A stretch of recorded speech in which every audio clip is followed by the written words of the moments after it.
Hey, what's up, guys? Houston here. Look, if you're trying to get out of credit card debt, all right, I'm going to tell you the banks are making it very hard for you to get a consolidated loan, all right? And there's 5 reasons why. I'm going to break it down. Now, even with some of your credit unions, they make it very hard, but I'm going to tell you 7 lenders you should be able to check out that offer you a soft pull. But here's the thing about it with the banks.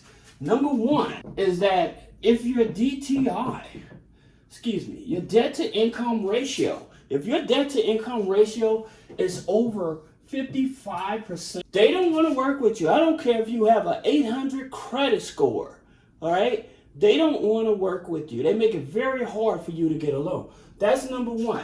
Number 2 is that the relationship.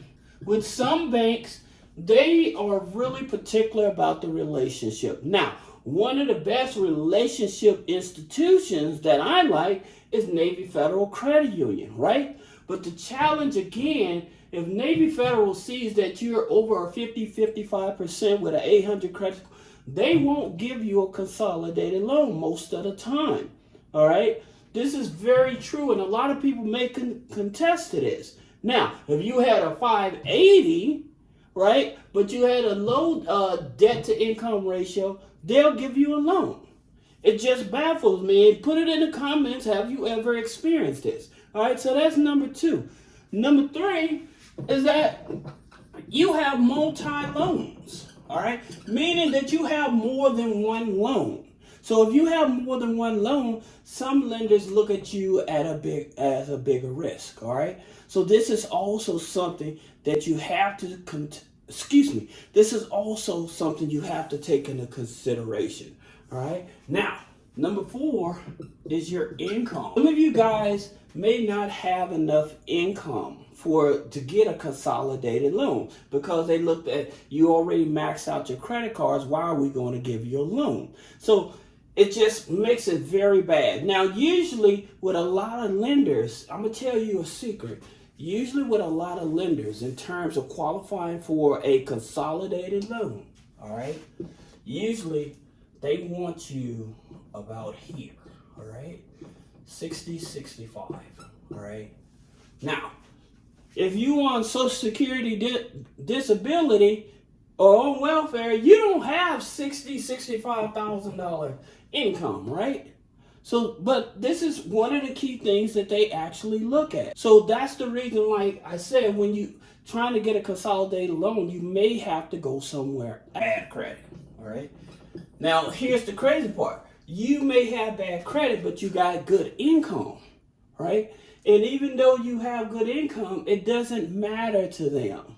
And that's the crazy part about it. You have the availability to pay it. You may have gotten sick. You may have had something important that came up that you wasn't able to make your bills on time. Life happens, you know, and that's the reality of it. So that's the reason I tell people you have to be very careful with your major institutions. And unfortunately, you do have to reach out to the third-party institutions to get you some help and stuff. But there is one institution I can truly say that will be a little more flexible, and we're going to talk about. But let's talk about some of these lenders. All right, the first one is Max Personal Loans. Okay, so here's the thing about it with Max Personal Loan.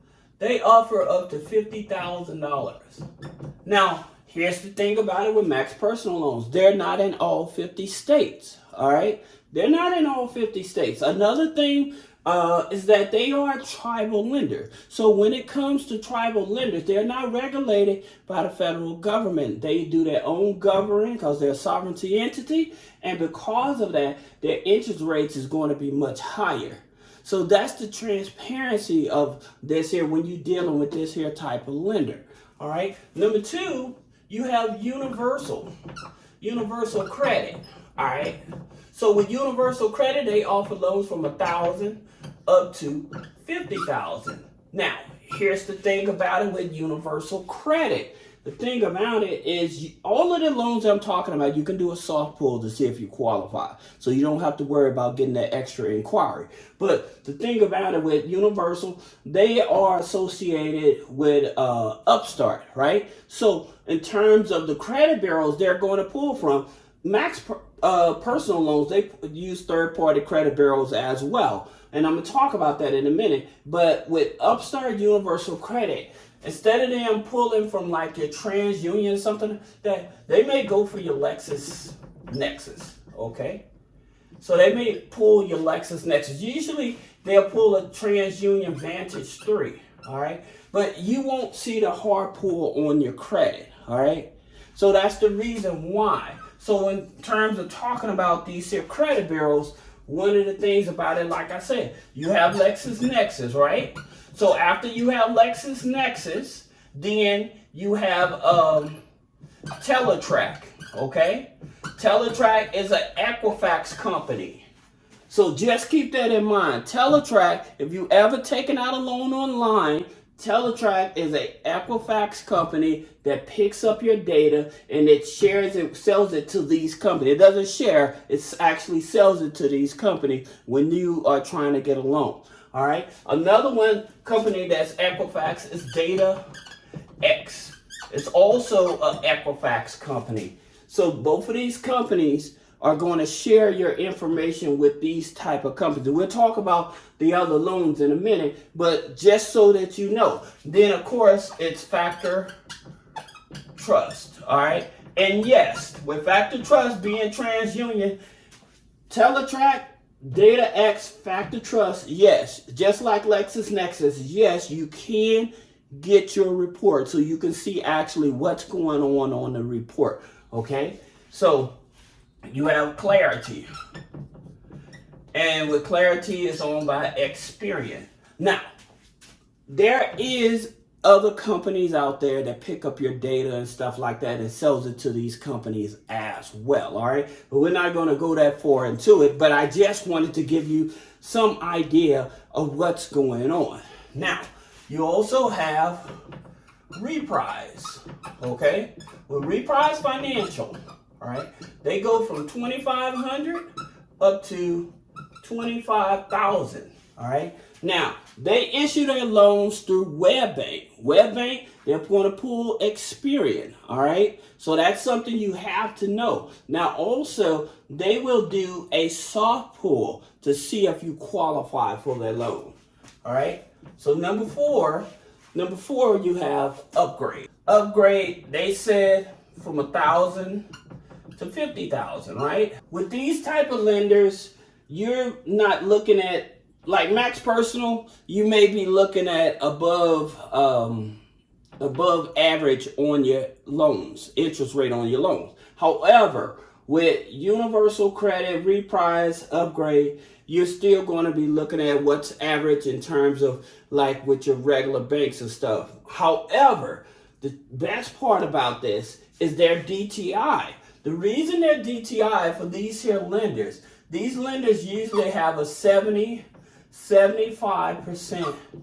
debt to income ratio. So their debt to income ratio is going to be much higher, which allows you more flexibility in order to qualify for their loans. All right. Then you have OneMain. All right. So with OneMain, it goes from 1,500 up to 20,000. Many of us are familiar with OneMain. All right. But you can do a pre-approval on there.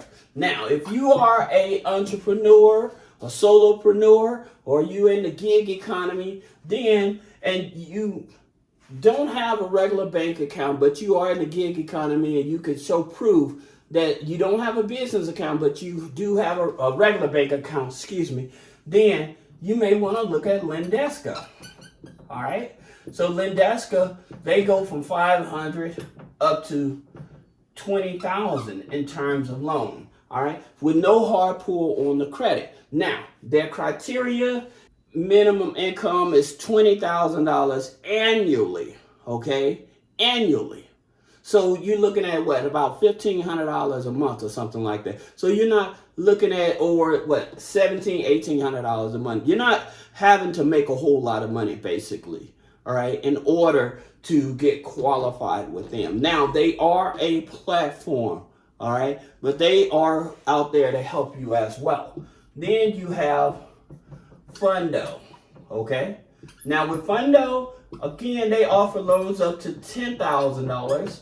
Now, they are a merchant cash advance. Merchant cash advance type of lenders, the interest rates is definitely much higher. Okay, now they do not work with people in California and New York. Now you have to have been in the gig economy for 90 days. All right, for 90 days you have to have been in the gig economy, and the minimum income is $1,500. All right, now they're going to use Plaid to verify this here, or Decision Logic to verify this information with them.